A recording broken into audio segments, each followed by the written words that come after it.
basically the same as the Berry box, but it wasn't quite the same shape, or same That's an depth. antique also. So we modified the machine and we made an awful lot of those Brussels sprout boxes on this machine.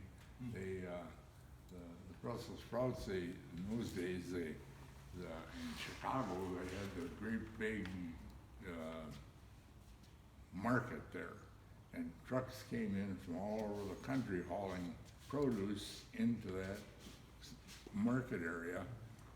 And then it was distributed from there out to the little grocery stores. There weren't any of the big chain stores at that time. And when the big chains came in, took over, why the Brussels sprouts ended because they shipped them in and they packed them, guys, in a packing house. They packed them in, the actual individual put the little sprouts in a box. When the box was heaping full, they would take it and upside down and slam it down like that. Well, that box had to be pretty well made to take that strain on the corners, you know.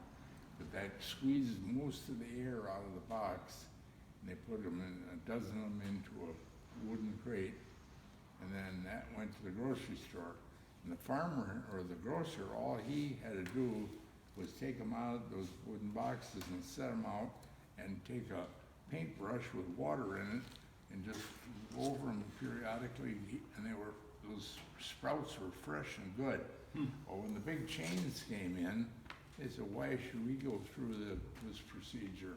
We'll just buy those bins, they were like a cheese box almost, they shipped them in. Why should we just buy them direct? So they did. And then they'd take and put them in a paper sack, they'd have them in a counter, in a pile in their counter, and the people would take a handful and put them in a paper sack and weigh them. They went a lot cheaper. But when people got home, they threw away half of those sprouts because the outer leaves were all wasted.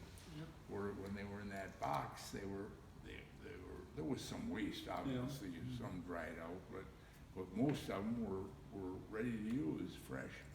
So, but that was the end of the Brussels sprout. That would have been, let's see, that would have been in the early 50s. In the late 40s, early 50s that we were still shipping them in there. And it dropped down to, they still packed them for the little grocery store. The little grocery store soon was a thing of the past. Like everything. No room for a little guy anymore.